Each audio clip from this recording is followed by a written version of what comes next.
اللہ پاک ارشاد فرماتا ہے وَإِذْ آتَيْنَا مُوسَى الْكِتَابَ وَالْفُرْقَانَ لَعَلَّكُمْ تَهْتَدُونَ، اور یاد کرو جب ہم نے موسیٰ کو کتاب عطا کی اور حق کو باطل میں فرق کرنا تاکہ تم ہدایت پا جاؤ۔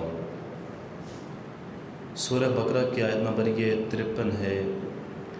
اس کی مختصر وضاحت اور اس سے ملنے والے جو پھول ہیں وہ ہم حاصل کرنے کی کوشش کریں گے۔ دعا ہے رب کائنات ہمیں صحیح معنوں میں قرآن پاک کو سمجھنے اور اس پر ہمیں عمل کر کے اپنی زندگی کو سنوارنے کی توفیق عطا فرمائے۔ اللہ پاک نے ارشاد فرمایا وَإِذْ آتَيْنَا مُوسَى الْكِتَابَ، اور یاد کرو جب ہم نے موسیٰ کو کتاب عطا کی، یعنی اے بنی اسرائیل ہم نے تمہیں فرعون کی غلامی سے نجات دی، یہ بھی ایک انعام تھا۔ تمہارے لیے دریا میں راستے بنائے، یہ بھی ایک انعام تھا۔ تم نے بچھڑے کی پوجا کی، یہ بڑا ظلم تھا، مگر تمہیں توبہ کی توفیق بخشی گئی، تم پر عذاب نہ اتارا گیا، یہ بھی ایک انعام تھا۔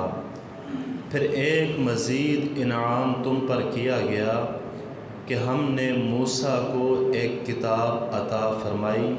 وہ کتاب کیسی تھی؟ والفرقان، اور حق کو باطل میں فرق کرنا، یعنی ایسی شاندار کتاب کہ جو حق اور باطل میں فرق کرنے والی تھی۔ حضرت موسیٰ علیہ السلام پر یہ کتاب کیوں نازل فرمائی گئی؟ فرمایا لعلکم تہتدون، تاکہ تم ہدایت پا جاؤ۔ تو اللہ کریم نے بنی اسرائیل سے فرمایا یہ کتاب تمہیں اس لیے دی کہ تاکہ تم ہدایت پر رہو، تمہیں زندگی گزارنے کے طور طریقے معلوم ہو جائیں، تم اس پر عمل کر کے دنیا میں عظیم اور آخرت میں کامیاب ہو جاؤ۔ لہٰذا اے بنی اسرائیل ہمارے اس انعام کو یاد کرو۔ یہ ہمارے پاک محبوب صلی اللہ علیہ وسلم تشریف لا چکے ہیں، ان کا کلمہ پڑھ کر ان انعامات کا شکر ادا کرو۔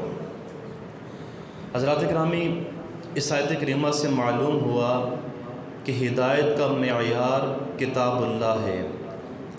اگر ہدایت پانے کا ذریعہ کچھ اور بھی ہوتا، مثلاً عقل کے ذریعے بھی ہدایت حاصل کی جا سکتی ہوتی، تو موسیٰ علیہ السلام پر کتاب اتارنے کی حاجت نہ ہوتی، جبکہ اللہ پاک نے آپ پر کتاب اتاری اور اس کی حکمت بتائی لعلکم تہتدون، تاکہ تم ہدایت پا جاؤ۔ حکمت کیا ہے؟ اس لیے ہم نے نازل کی تاکہ تم ہدایت پا جاؤ۔ پتہ چلا ہدایت کا معیار صرف اور صرف کتاب اللہ ہے۔ ہم اپنی عقل سے تجربات تو کر سکتے ہیں لیکن ہدایت نہیں پا سکتے۔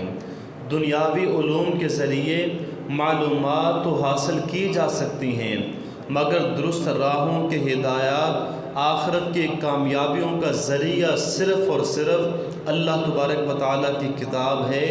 اس کے علاوہ ہمیں کسی اور جگہ سے ہدایت کبھی بھی نہیں مل سکتی۔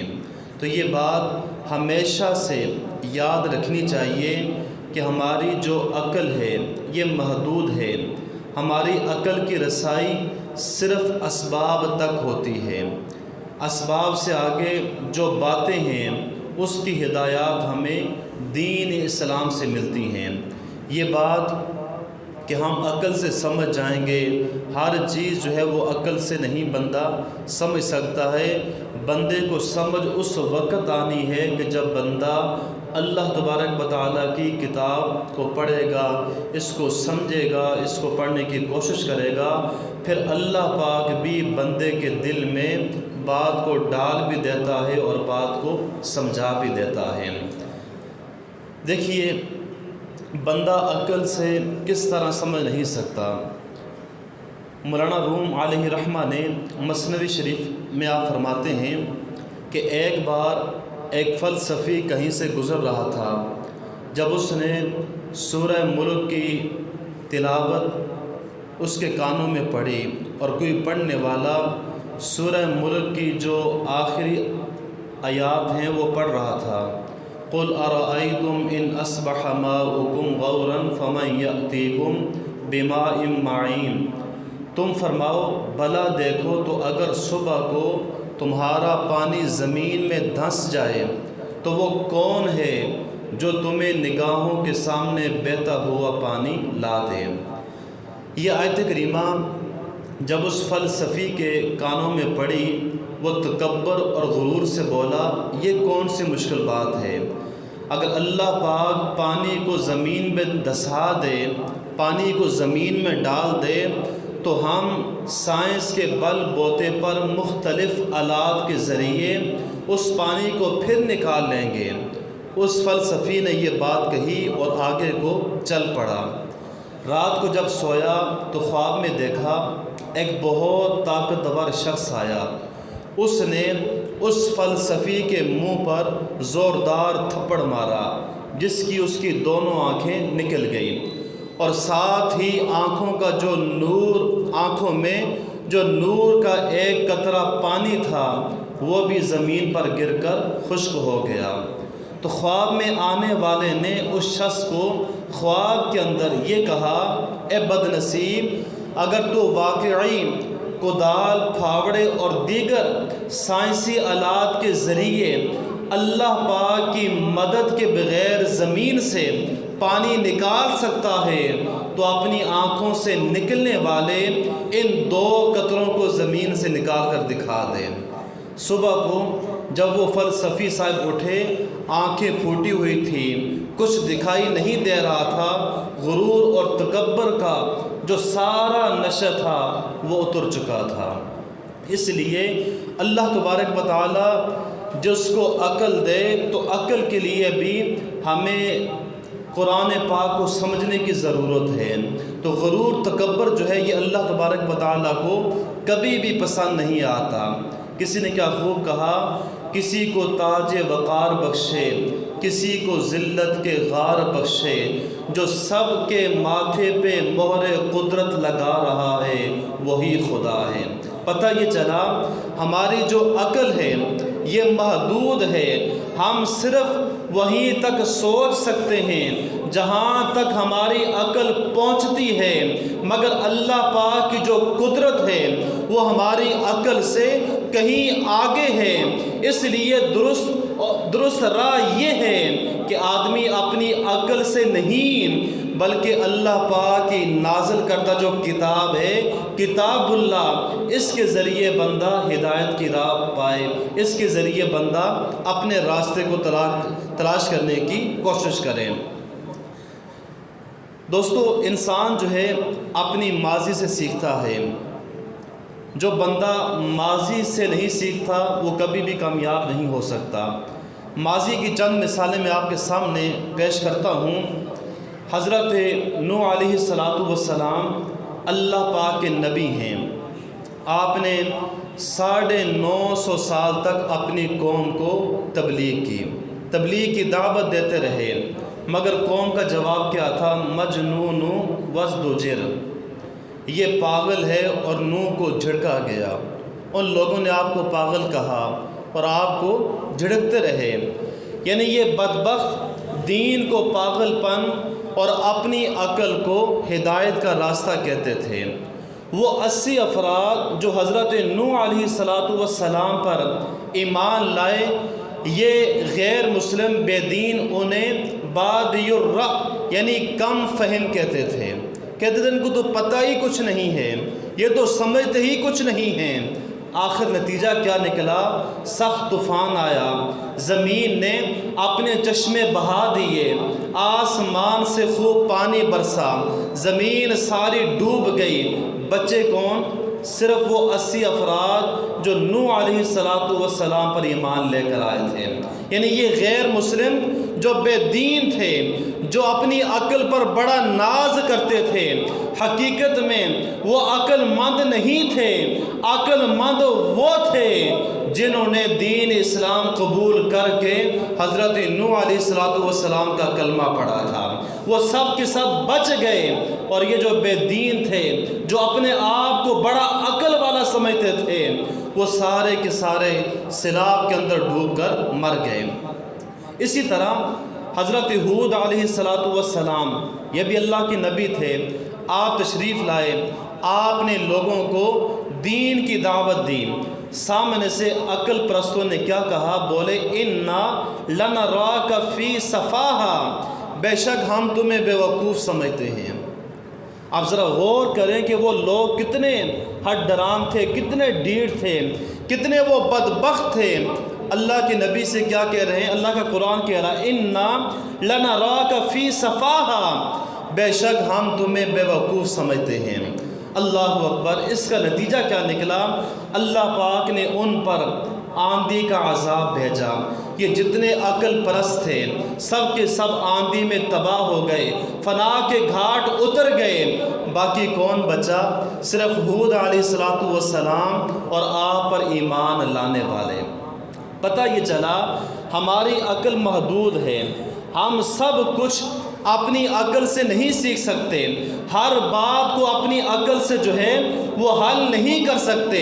ہم اللہ کے دین کے محتاج ہیں، ہم اللہ کی کتاب کے محتاج ہیں۔ ہمیں ہدایت ملنی ہے وہ صرف اور صرف دین سے ملنی ہے یا اللہ کی بھیجی ہوئی کتاب سے ملنی ہے۔ ہر بات ہم عقل سے نہیں سمجھ سکتے، ہر بات ہم عقل سے نہیں سمجھ سکتے۔ اگر عقل سے ہر بات سمجھی جاتی تو پھر ساری انسانیت کامیاب ہو جاتی، ساری انسانیت سنور جاتی، بلکہ ہدایت اسی کو ملتی ہے جو کتاب اللہ سے ہدایت حاصل کرتا ہے۔ تو اللہ تبارک و تعالیٰ فرماتا ہے جو کتاب اللہ سے ہدایت حاصل کرتا ہے اس کی زندگی بھی سنور جاتی ہے، اور رب تعالیٰ کی اس بندے پر برکتیں بھی نازل ہوتی ہیں۔ اللہ کریم قرآن کریم کے اندر ارشاد فرماتا ہے، پارہ 6 سورہ مائدہ کی آیت نمبر 65، اللہ پاک ارشاد فرماتا ہے وَلَوْ أَنَّ أَهْلَ الْكِتَابِ آمَنُوا وَاتَّقَوْا لَكَفَّرْنَا عَنْهُمْ سَيِّئَاتِهِمْ وَلَأَدْخَلْنَاهُمْ جَنَّاتِ النَّعِيمِ، اور اگر اہل کتاب ایمان لاتے اور پرہیزگاری اختیار کرتے تو ضرور ہم ان کے گناہ مٹا دیتے اور ضرور انہیں نعمتوں کے باغات میں داخل کرتے۔ اب یہ اہل کتاب کے لیے کامیابی کی ضمانت ہے۔ اہل کتاب وہ کہ جن کے لیے آسمانی کتابیں اتاری گئیں۔ اللہ فرماتا ہے اگر یہ ایمان قبول کر لیتے، تقوی اختیار کر لیتے، ان کی خطائیں مٹا دی جاتی اور انہیں نعمتوں والی جنت میں داخل کر دیا جاتا۔ مزید فرمایا وَلَوْ أَنَّهُمْ اقاموا التوراة والانجیل وما انزل الیہم من ربہم لأکلوا من فوقہم ومن تحت ارجلہم، اور اگر وہ تورات اور انجیل جو کچھ ان کی طرف ان کے رب کی جانب سے نازل کیا گیا اسے یہ قائم کر لیتے تو انہیں ان کے اوپر سے ان کے قدموں کے نیچے سے رزق ملتا۔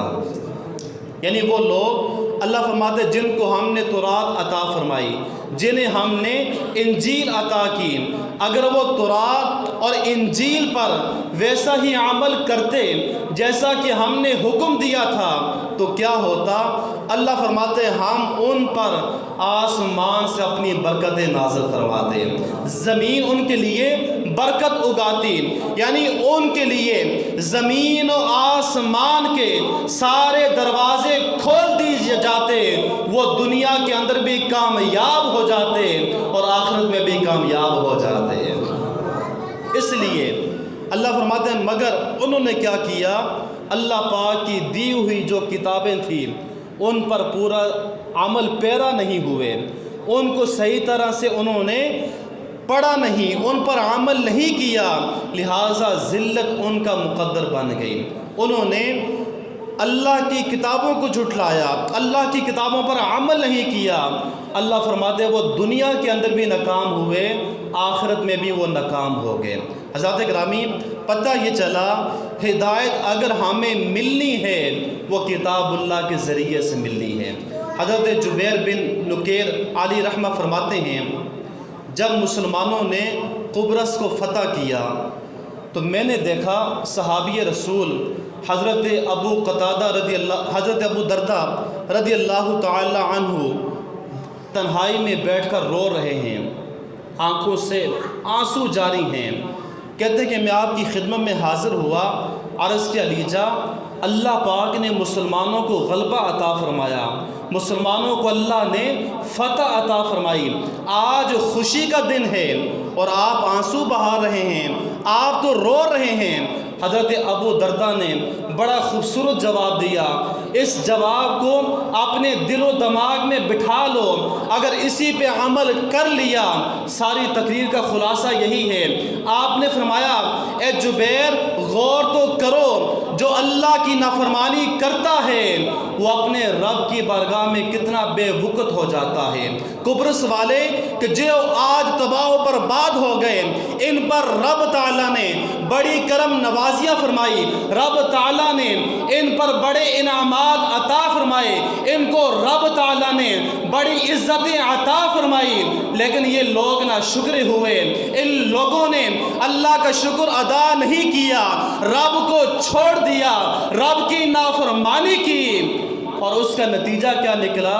رب تعالیٰ نے آج ان کو تباہ و برباد فرما دیا، ان کا نام صفحہ ہستی سے مٹا دیا۔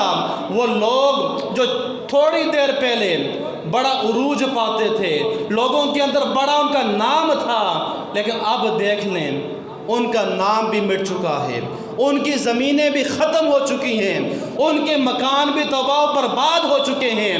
پتہ یہ چلا جو بندہ اللہ کے احکامات کو چھوڑ دیتا ہے وہ بندہ ذلیل و رسوا ہوتا ہے، اور جو بندہ اللہ کے احکامات کو مضبوطی کے ساتھ تھام لیتا ہے اللہ پاک اسے دنیا میں بھی اونچا کر دیتا ہے اور آخرت میں بھی اللہ اسے انعام عطا فرمائے گا۔ تو اس لیے ہم نے اللہ کے احکامات کو نہیں چھوڑنا۔ حضرات گرامی، ہم سے جو پہلے لوگ تھے ان کو رب تعالیٰ نے تورات عطا فرمائی، آسمانی کتاب کون سی تھی؟ تورات عطا فرمائی۔ جب تک انہوں نے اس پر عمل کیا وہ عزت والے رہے، غلبے والے رہے، جب عمل چھوڑ دیا وہ رسوا ہو گئے۔ زبور والوں کو زبور عطا کی گئی، جب تک وہ لوگ اس پر عمل کرتے رہے رب نے ان کو ترقی بھی عطا فرمائی، ان کو عزتیں بھی دی۔ جب انہوں نے زبور کو چھوڑ دیا پھر ان کی ذلت جو تھی وہ سر عام ہونا شروع ہو گئی۔ اسی طرح اللہ نے انجیل بھی عطا فرمائی، جب تک وہ لوگ انجیل پر عمل کرتے رہے ان کا غلبہ رہا، ان کی عزتیں بڑھتی رہی، اور جیسے ہی انہوں نے انجیل پر عمل کرنا چھوڑ دیا وہ لوگ بری طرح دنیاوی مشکلات کے اندر پھنس گئے۔ اب دوستو ہماری باری ہے، اللہ پاک نے ہمیں سب سے افضل کتاب قرآن پاک عطا فرمائی ہے۔ اللہ کریم اسی قرآن کریم کے اندر فرماتا ہے اے مسلمانوں تمہیں ہم نے قرآن عطا فرمایا، کہیں تم یہ نہ کہو لو انا انزل علینا الکتاب لکنا اہدی منہم، اگر ہم پر کتاب اترتی تو ہم ان سے زیادہ ہدایت یافتہ ہوتے۔ یعنی اے مسلمانوں تم سے پہلوں کو تورات ہم نے دی، تم سے پہلوں کو ہم نے زبور عطا فرمائی، تم سے پہلوں کو ہم نے انجیل عطا فرمائی، اور وہ لوگ وہ پڑھ کر کئی کامیاب ہوئے، کئی کامیابی پھر بھی حاصل نہ کر سکے، لیکن تم یہ نہ کہتے اگر میں تمہیں کتاب نہ دیتا، پھر تمہیں یہ کہہ سکتے تھے اگر ہم پر کتاب اترتی ہم ان سے زیادہ آگے نکل جاتے، ہم نیکیوں میں آگے ہوتے، تقوی میں آگے ہوتے، رب کو راضی کرنے میں آگے ہوتے۔ اے مسلمانوں ہم نے تمہیں ان سب سے جو افضل کتاب ہے قرآن پاک پاک ہم نے وہ تمہیں عطا فرمائی ہے، لہٰذا اس کو پڑھو، اس پر عمل کر کے دنیا میں بھی کامیاب بن جاؤ اور آخرت میں بھی کامیاب بن جاؤ۔ تم یہ نہ کہنا کہ اگر ہمیں کتاب دی ہوتی، ہم نے تمہیں قرآن پاک عطا فرما دیا۔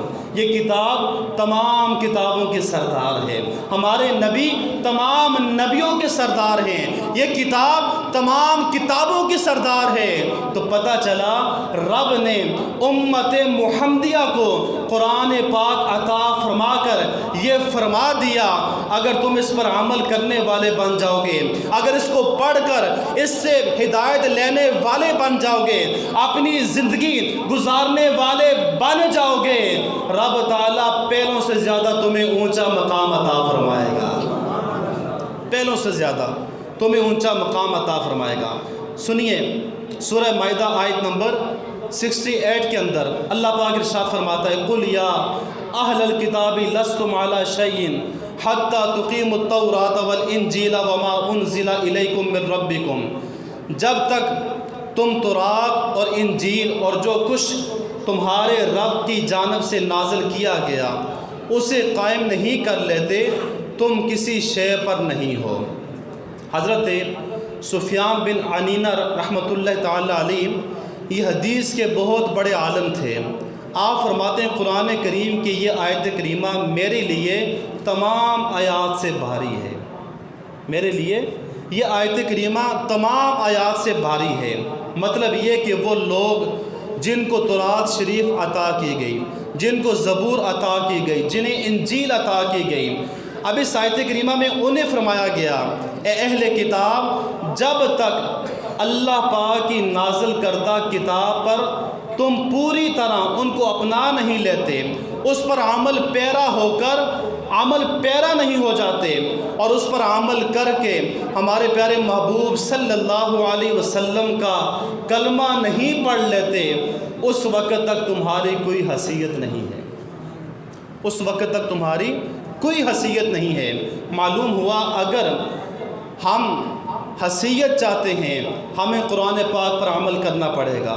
تو اس آیت کریمہ کے اندر اللہ نے ان کو یہ ارشاد فرمایا، اسی طرح ہم بھی کتاب اللہ والے ہیں، ہم بھی اللہ کی کتاب والے ہیں۔ رب تعالیٰ نے ہمیں قرآن جیسی عظیم کتاب سے نوازا، تو لہٰذا جب تک ہم قرآن پاک پر پوری طرح عمل پیرا نہیں ہو جاتے، ہماری بھی اللہ کے سامنے کوئی حیثیت نہیں ہے، ہماری بھی کوئی وقعت نہیں ہے۔ تو کامیابی اور ہدایت اسی کو ملے گی جو رب تعالیٰ کی کتاب پر عمل کرنے والا ہوگا، کامیابی اسی کو ملے گی، اور جو اس راستے سے ہٹ گیا وہ دنیا کے اندر بھی ناکام ہو جائے گا، وہ آخرت میں بھی ناکام ہو جائے گا۔ آج ذرا ہم غور کریں، ہمارے ہاں عموماً لوگ آپس میں یہ باتیں اور تبصرے کرتے رہتے ہیں کہ غیر مسلم ترقی کر گئے، وہ ہم سے آگے نکل گئے، غیر مسلم جو ہیں وہ چاند پر پہنچ گئے، وغیرہ وغیرہ۔ اگر حقیقت کی نگاہ سے دیکھا جائے، اصل میں ترقی جو ہے وہ کافروں نے نہیں کی بلکہ ہم پیچھے رہ گئے ہیں، ترقی انہوں نے نہیں کی بلکہ ہم پیچھے رہ گئے ہیں۔ میں ایک مثال دے کر آپ کو یہ بات سمجھاتا ہوں۔ دیکھیے ایک شخص کار میں بیٹھا ہو اور وہ کار چلا رہا ہو اور دوسرا بندہ موٹر سائیکل پر سوار ہو، اب یقیناً کار کی جو رفتار ہے وہ تیز ہونی چاہیے، لہٰذا کار آگے نکل جائے گی۔ لیکن اگر کار والا 40 کی سپیڈ سے کار چلا رہا ہو اور بائک والا جو ہے وہ 80 کی سپیڈ سے بائک چلا رہا ہو تو وہ اس سے آگے نکل جائے گا۔ تو اب ہم کیا کہیں گے کہ موٹر سائیکل جو ہے وہ کار سے زیادہ تیز رفتار ہے؟ نہیں، ہرگز نہیں۔ ہم یہ کہیں گے کہ تیز رفتار کار ہی ہے، مگر کار والے نے جو اس کے پاس سہولیات تھی اس نے اس کو صحیح طرح استعمال نہیں کیا، اس میں سستی سے اس نے کام کیا، یہی ہمارا حال ہے، اور یہ 100% ہمارا یقینی ترقی، ہم 100% اس بات پر ہمارا اتفاق ہے کہ یقینی جو ترقی ہے وہ اللہ نے جو اس کے ذرائع تھے وہ مسلمانوں کو عطا فرمائے تھے، جو ذرائع ترقی کے مسلمانوں کے پاس ہیں دنیا کی کسی اور قوم کے پاس نہیں ہیں۔ لیکن مسئلہ یہ ہے جو سیکھنے کے ذرائع تھے ہم نے ان کو غلاف میں بند کر کے الماریوں کی زینت بنا دیا۔ ہم آگے کیسے نکلیں؟ ہم تو پیچھے رہیں گے جب ہم نے قرآن پاک کو الماریوں تک محفوظ کر دیا۔ یاد رکھنا قرآن پاک کا ادب کرنا یہ بھی ضروری ہے، لیکن قرآن پاک کا ادب کرنے کے ساتھ ساتھ قرآن پاک کو صحیح معنوں میں پڑھنا۔ اگر ہم صحیح معنوں میں پڑھیں گے، سمجھیں گے، رب تعالیٰ نے اس کے اندر ترقی کے جو ہیں وہ بڑے بڑے راہ دکھائے ہیں، بڑے بڑے راستے بتائے ہیں۔ اور دیکھیے جو بندہ قرآن کریم پر عمل کرتا ہے رب تعالیٰ اسے دنیا کے اندر بھی عروج عطا فرماتا ہے اور آخرت کے اندر بھی عروج فرماتا ہے۔ اب توجہ فرمائیے کہ قرآنی جو نظام ہے اگر یہ قائم ہو جائے تو پھر معاشرے سے ساری پریشانیاں جو ہیں، ٹینشنیں جو ہیں یہ ختم ہو جائیں گی۔ ایک مثال میں آپ کو دیکھتا ہوں، آج سے تقریباً ہر طرف، آج دیکھیے کہ ہر طرف غربت کا رونا رویا جاتا ہے۔ ہر بندہ یہ کہتا ہے بڑی مہنگائی ہو گئی ہے، بڑی غربت ہے، بڑی غربت ہے، اور اس غربت کو ختم کرنے کے لیے بہت سارے طریقے اپنائے جا رہے ہیں، اپنائے گئے تھے، اپنائے جا رہے ہیں اور آج بھی اپنائے گئے ہیں۔ 19ویں صدی عیسوی میں یعنی آج سے تقریباً 150 سال پہلے دنیا میں کئی انقلاب آئے، معیشت کے کئی نظام آئے، مثلاً سوشلزم، کمیونزم وغیرہ قائم ہوئے۔ ان سب کا ایک ہی نعرہ تھا، غربت مٹاؤ۔ کیا نعرہ تھا؟ غربت مٹاؤ، جو غریب ہیں ان کو ختم کرو، یعنی جو غریب کوئی نہ رہے، سب امیر ہو جائیں، غربت مٹاؤ۔ کبھی مزدوروں کی حق کی بات کی جاتی تھی، کبھی روٹی کپڑے کی بات کی گئی، کبھی غریبوں کو حقوق دینے کی بات کی گئی، کبھی سرمایہ داری کے نظام بننے کی جو ہے وہ بات کی گئی۔ لوگوں نے بڑا زور لگایا، آج بھی لگاتے ہیں، آج بھی وہ کئی ممالک کے اندر وہ ادارے آج بھی قائم ہیں کہ غربت کو مٹایا جائے، لوگوں کو ترقی دی جائے، لیکن 150 سال سے زیادہ عرصہ ہو چکا ہے، غربت ختم کرنا تو دور کی بات ہے، غربت بڑھتی جا رہی ہے۔ غربت کیا ہو رہی ہے بولیے؟ بڑھتی جا رہی ہے۔ معیشت کا جو نظام ہے وہ سنبھلتا نہیں ہے، وہ آج تک سنبھل نہیں پایا، نہ سنبھلے گا، بلکہ دن بدن غربت بڑھ رہی ہے، کم نہیں ہو رہی۔ اب ذرا قرآن کریم کا ہم مطالعہ کریں اور قرآن کریم کا جو پاکیزہ نظام ہے اس پر ہم ذرا غور کریں، اس پر اپنی نگاہ ڈالیں کہ حضرت عمر بن عبدالعزیز رحمۃ اللہ تعالی علیہ بہت بلند رتبہ عادل حکمران تھے۔ آپ نے تقریباً 30 مہینے یعنی 2.5 سال آپ نے حکومت کی، اور اس 2.5 سال کے اندر آپ نے قرآنی نظام نافذ فرمایا۔ چنانچہ اس پاکیزہ نظام کی جہاں بہت ساری برکتیں ظاہر ہوئی، وہاں ایک برکت یہ بھی تھی کہ عمر بن عبدالعزیز کے دور خلافت میں زکوٰۃ دینے والے تو بہت تھے مگر زکوٰۃ لینے والا کوئی نہ تھا۔ زکوٰۃ دینے والے بہت تھے مگر زکوٰۃ لینے والا کوئی نہ تھا۔ آپ کے جو گورنر تھے وہ آپ کو خط لکھتے، علیجا زکوٰۃ کی رقم جمع ہے، زکوٰۃ کے پیسے جمع ہیں، مگر کوئی غریب مل نہیں رہا جس کو ہم زکوٰۃ ادا کریں۔ حضرات گرامی غور فرمائیے، کہاں 150 سال اور کہاں 2.5 سال، نتیجہ یہ نکلا کہ 150 سال والے جو تھے وہ پیچھے رہ گئے۔ غربت تو کم کیا کرنی تھی، بلکہ غربت ہے جو ہے وہ بڑھتی جا رہی ہے۔ لیکن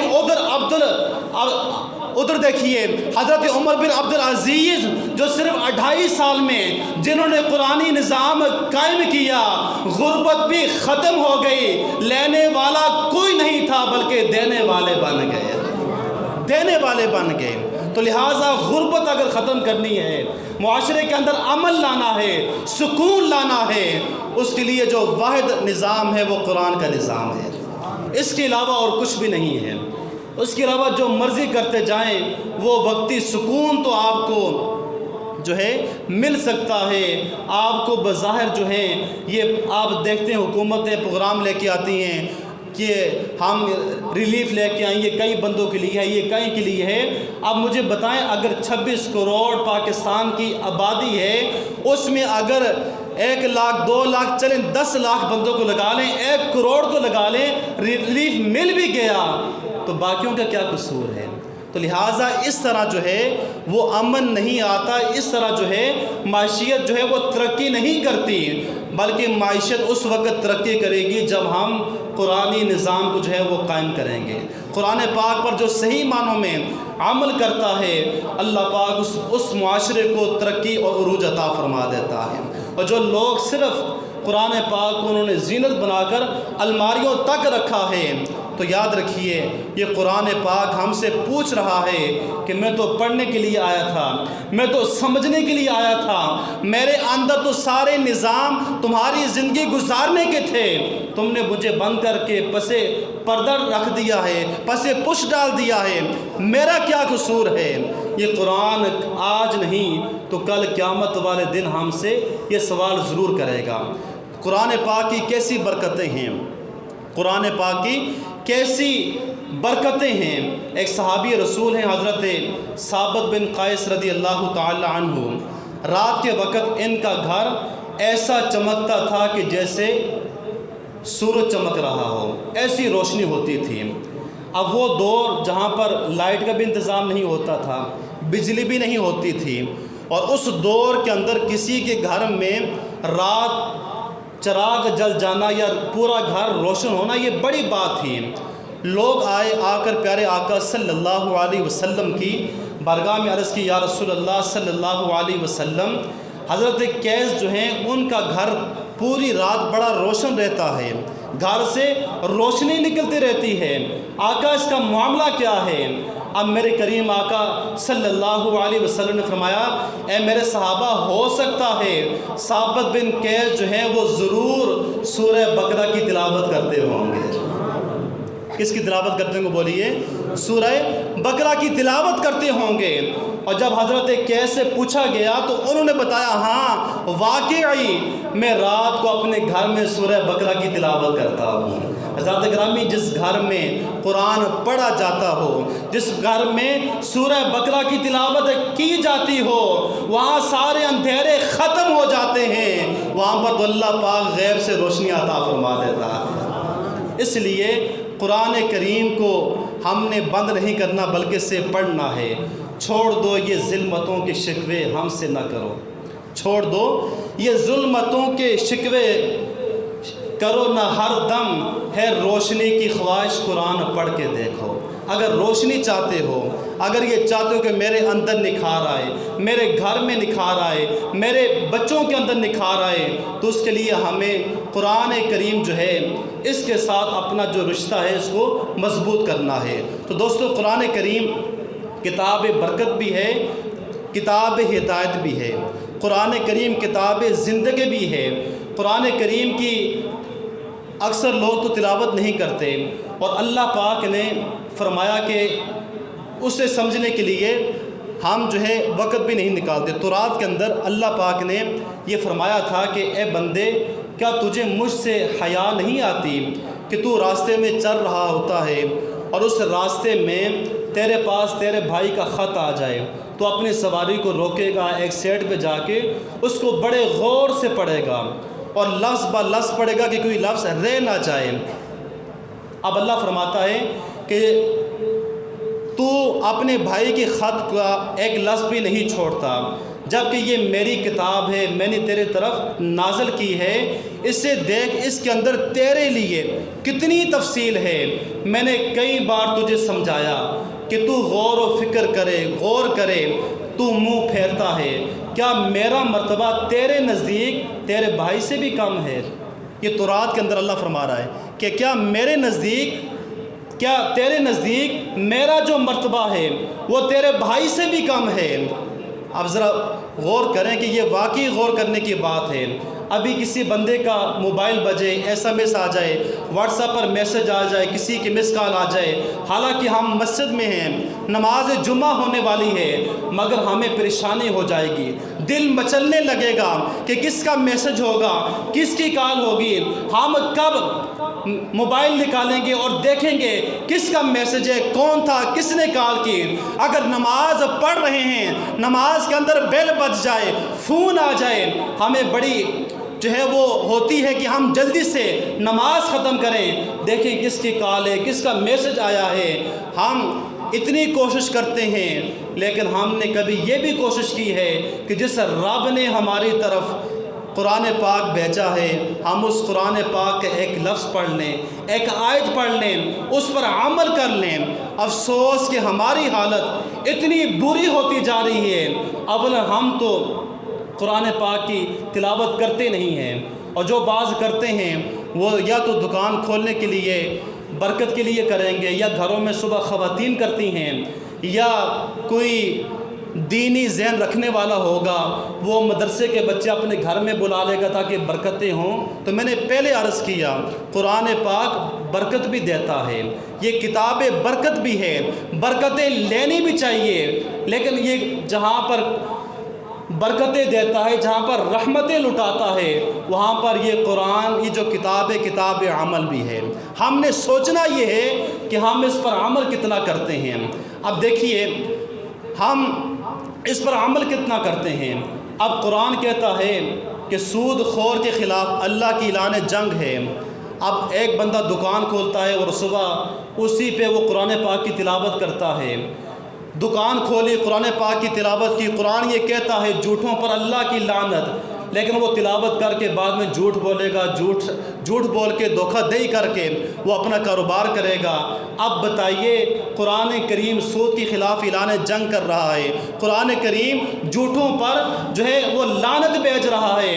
اب یہ قرآن پڑھ کے ہمیں برکتیں ملے گی یا کچھ اور ہوگا؟ تو لہٰذا جہاں قرآن پاک جو ہے یہ برکتیں بھی دیتا ہے، رحمتیں بھی لٹاتا ہے، وہاں پر یہ کتاب عمل بھی ہے، لہٰذا اس پر ہمیں عمل کرنا چاہیے۔ اور بندہ ایک آیت پر، ایک لفظ پر بھی غور کر لے، اللہ پاک اس بندے کی زندگی کو سنوار لیتا ہے۔ حضرت فضیل بن عیاض رحمۃ اللہ تعالی علیہ یہ توبہ کرنے سے پہلے ایک بہت بڑے ڈاکو تھے۔ بعد میں اللہ نے توبہ کی توفیق دی تو انہوں نے توبہ کی، تو میں بات یہ کرا کہ بہت بڑے ڈاکو تھے۔ ایک مرتبہ کسی قافلے کی طرف بڑے لوٹنے کی غرض سے کہ قافلے کو لوٹا جائے، تو اس قافلے کے اندر کوئی بندہ قرآن پاک کی تلاوت کر رہا تھا، اور اس نے سورہ حدید پارہ 27 کی آیت کریمہ پڑھی، الم یأن للذین آمنوا ان تخشع قلوبہم لذکر اللہ۔ کیا وہ وقت نہیں آیا ان لوگوں کے لیے جو ایمان لائیں اور جھک جائیں ان کے دل اللہ کی یاد کے لیے؟ جب یہ آیت حضرت فضیل نے سنی تو گویا کہ آپ کے دل پر کسی نے تیر مار دیا۔ آپ نے اسی وقت اپنا سر جھکا لیا، توبہ کی، اور اللہ کی بارگاہ میں یہ عرض کرنے لگے، اے مالک ہاں وہ وقت آ چکا ہے، وہ وقت آ چکا ہے کہ ہم نے اپنا دل تجھے دے دیا ہے، ہم نے اپنا سر تیری طرف جھکا لیا ہے۔ اور پھر سنیے مرتبہ کیا ملا، مقام کیا ملا۔ یہی فضیل بن عیاض جب حج کرنے کے لیے گئے، مینا کے میدان میں تھے، ایک پہاڑ پر اللہ اللہ کر رہے تھے، رو رہے تھے، اسی دوران یہ کہا کیا کوئی ایسا اللہ کا ولی ہے جو اس پہاڑ کو کہے کہ لمبا ہو جا، یہ پہاڑ لمبا ہو جائے؟ آپ نے خود نہیں کہا بلکہ یہ کہا کہ کوئی اللہ کا ولی ہو اس پہاڑ سے کہے یہ پہاڑ لمبا ہو جا۔ یہ کہنے کی دیر تھی، پہاڑ نے لمبا ہونا شروع کر دیا۔ آپ نے فرمایا نہ، میں نے تجھے حکم نہیں دیا بلکہ رک جا۔ جب آپ نے یہ الفاظ کہے تو پہاڑ وہیں پر رک گیا۔ حضرات گرامی، پھر اللہ یہ مقام عطا فرماتا ہے۔ تو ان کی توبہ کیسی ہوئی؟ ایک آیت کریمہ سے کہ اس پر غور کیا، اس پر جو ہے فکر کی، اس پر جو ہے آپ نے غور کیا، اللہ نے توبہ کی توفیق عطا فرمائی، پھر آپ کا ولیوں کے اندر ایک مقام بن گیا۔ اس لیے میسج یہی ہے کہ ہم نے قرآن پاک سے جو ہے برکات بھی لینی ہے اور اس پر عمل بھی کرنا ہے۔ آپ قرآن کریم کو پڑھا کریں، سنا کریں۔ ہمارا معاملہ یہ ہے کہ ہم معذرت کے ساتھ ہم قرآن پاک سے دلچسپی نہیں رکھتے، جہاں قرآن کا درس ہو وہاں پر ہم بیٹھنا گوارا نہیں کرتے۔ جمعے کا دن ہوتا ہے، سورہ بقرہ کی آیت نمبر 53 میں نے اس کی روشنی میں یہ سارے گفتگو کی ہے، لیکن کئی ابھی آ رہے، کئی ابھی سوچ رہے ہوں گے کب نماز کا ٹائم ہوگا ہم جائیں گے۔